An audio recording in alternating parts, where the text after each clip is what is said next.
En 1999, à l'Espace Cardin, je vais faire un événement. Ici, on voit le carton d'invitation avec un créneau blanc et petit dessin.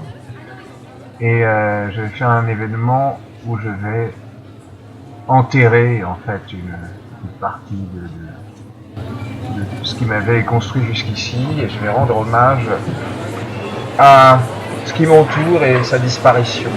Le sentiment qu'il avait prendre d'autres formes. Les gens sont dans l'Espace Cardin, s'accumulent, il n'y a rien. Il y a des personnes assises avec ils ont tous la même chemise.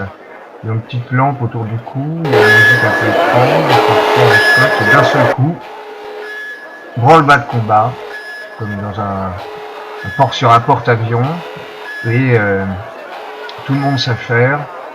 Le public s'est agglutiné, ça fait un certain temps qu'il est là, et se forme, comme une tortue romaine, un volume fait de parois de polystyrène de 2,50 m de haut, qui avance et qui va refouler sur son passage le public.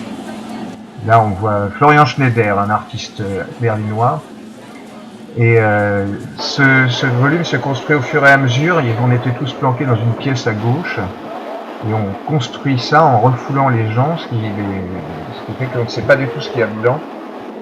Et sur la musique au ralenti des galères romaines d'un peplum, nous étions une quarantaine à avancer avec toutes ces sculptures sur roulettes. Il y avait aussi des caisses claires de Cyril Atef qui fera les roulements de tambour.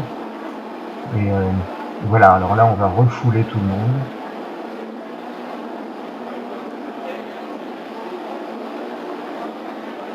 Ça fait 200 mètres cubes, c'est comme un appartement qui avance.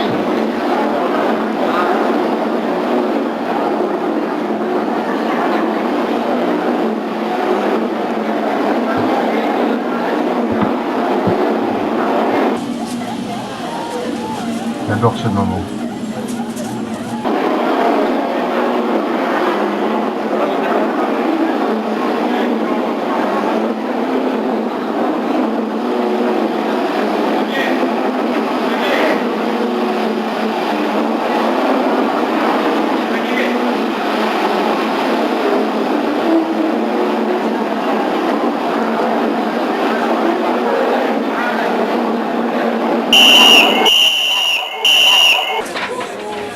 Coup de sifflet, je monte sur une échelle, je sors mon projecteur et je cherche un acteur qui va dire un texte. De blocs argentés, comme le faisaient ses ancêtres.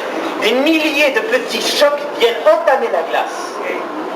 Il dégrossit sa sculpture et, à l'aide d'une pause pop, fait chauffer les surfaces pour les rendre lisses. Il jette ses outils, recule et voit. Il a sculpté une chaise simple et solide. Alors l'homme épuisé s'assoit sur la chaise. De là, il ne voit que son ouvrage puisqu'il est assis dessus. Il est assis dessus. Hommage aux meubles. Hommage aux meubles inconnus.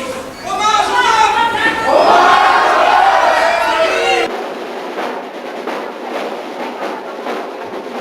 Voilà, roulement de tambour. Tous les participants vont déplacer les parois de manière à recréer ce dessin en forme de créneau qui était sur le carton d'invitation.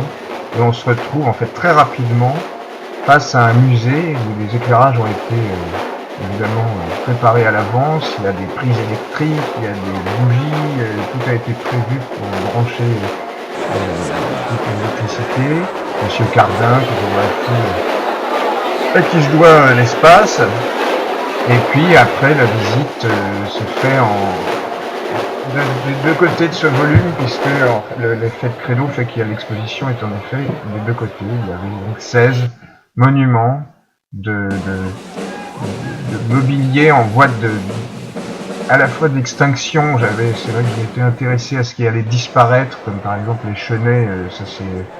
On voit aussi que c'est une prophétie, puisque les feux de bois vont être interdits, les ampoules, le tube cathodique, mais en fait c'est surtout pour moi que ça disparaît. C'est mon rapport à ce foyer protecteur qui est déjà à l'état fantomatique, qui est sacralisé sur socle, qui devient donc inconsommable, impraticable, et je sens que ça va partir que ça n'a plus de sens pour moi, que je suis en train d'en terminer avec quelque chose.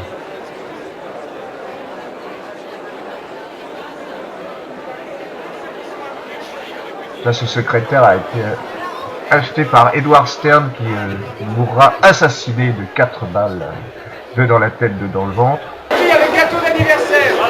Et à la fin, voilà, on a tous bouffé dans un restaurant. J'ai emmené 19 personnes dans ma camionnette et je me suis écrasé le gâteau d'anniversaire sur la tête devant tout le monde.